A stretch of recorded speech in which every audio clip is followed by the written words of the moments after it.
That night at the Lizzie Borden house, I heard it. 3 soft knocks, coming from inside the old cabinet. When I opened it, a pale hand reached out. My name's Ethan. I'm 28. Last summer, my mom convinced me to stay overnight at the Lizzie Borden house. She's obsessed with paranormal stuff. Me?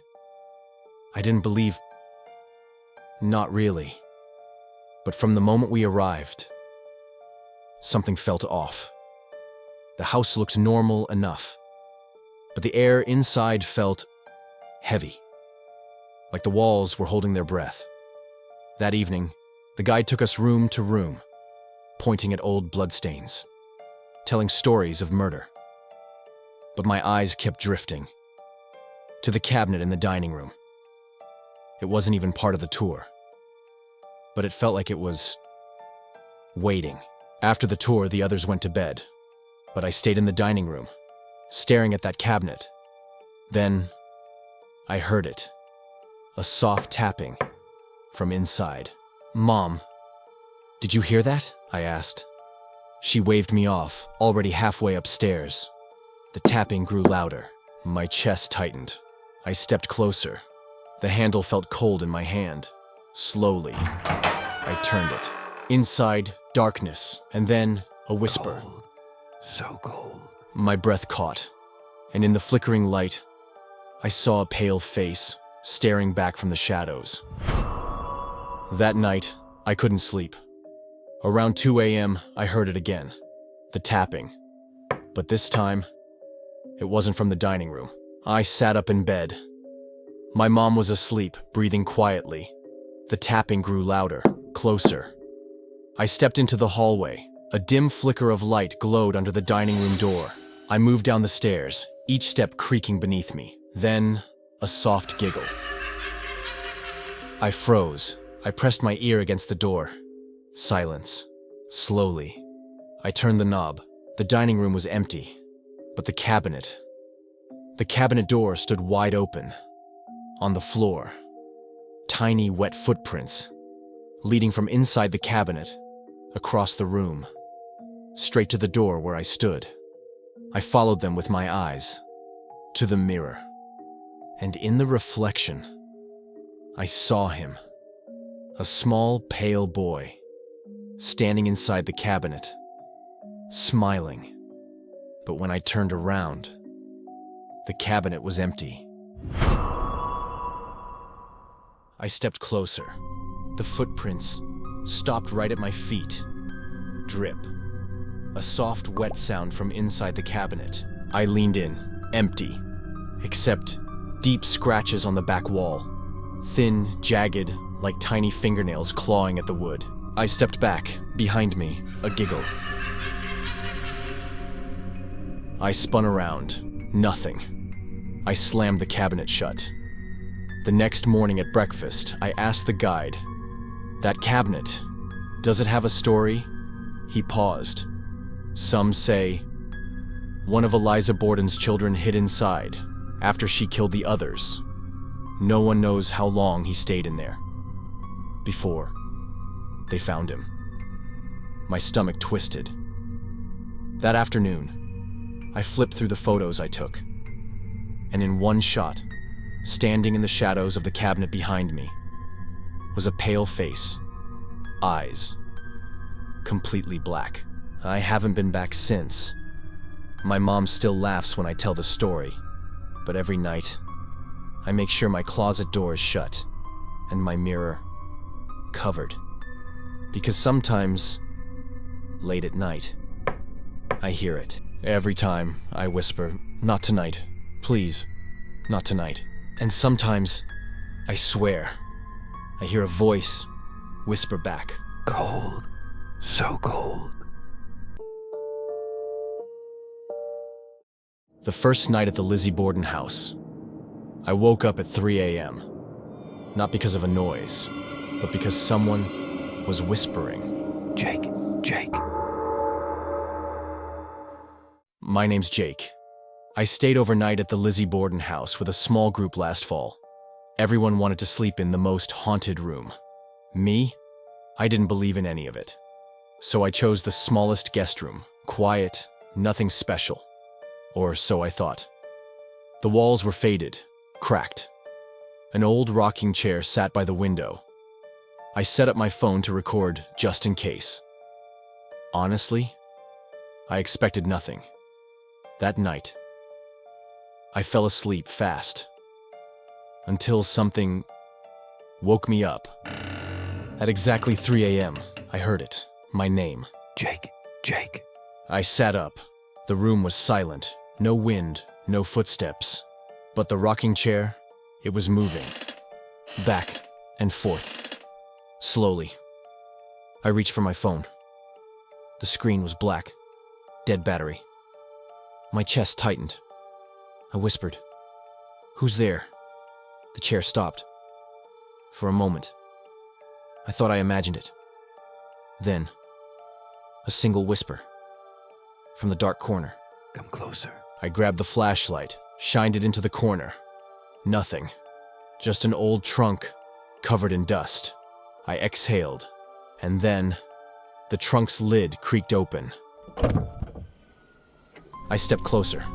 The trunk was empty, except for an old yellowed photograph, lying face down inside. I flipped it over. It showed a boy, pale, thin, dark hollow eyes, sitting in the same rocking chair, staring into the camera, and behind him, a dark shadow, shaped like a woman, standing in the corner. My throat tightened. I placed the photo back, but as soon as I did, the rocking chair started moving again. I backed away. The whisper returned, closer, right by my ear. Get out. I spun around. No one. Suddenly, my phone lit up. A notification.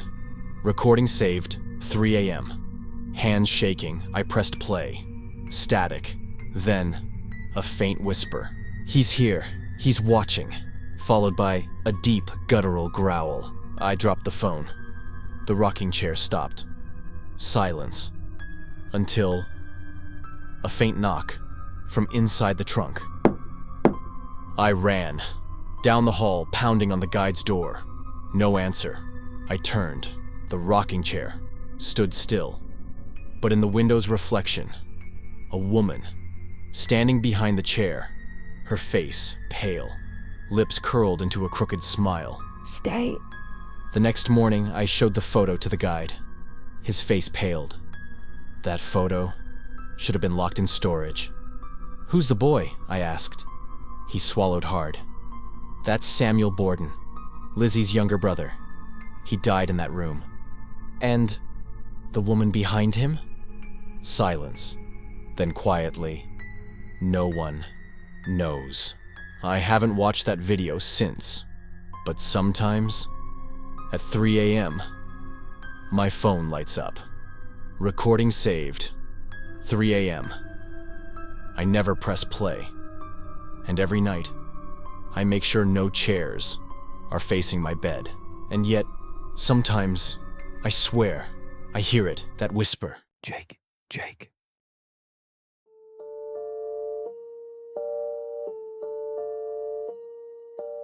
My name's Ryan.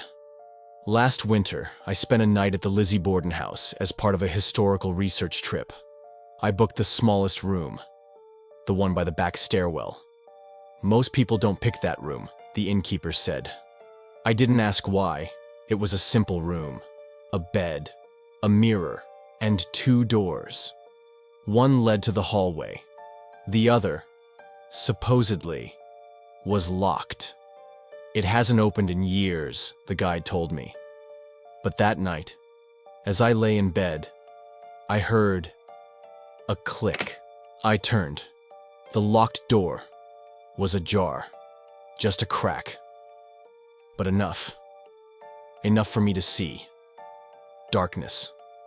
I grabbed my flashlight, shined it through the crack. Nothing. Just empty black. I stepped closer. Slowly reached out, and gently pushed the door. It opened into another room. Identical. Same bed, Same mirror, same everything.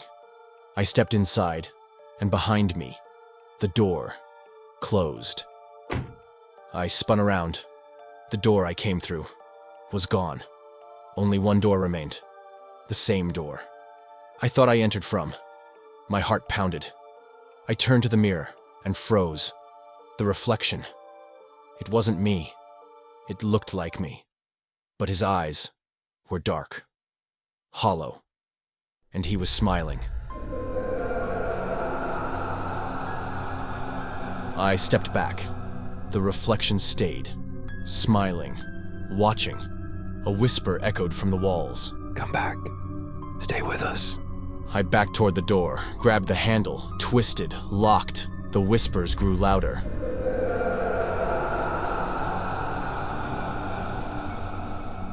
I pounded the door. Let me out! The reflection moved, but I hadn't. It stepped closer to the glass, reaching, pressing its palm against the mirror. I watched, frozen. Then, from the other side of the glass, it whispered my name. Ryan. And smiled wider.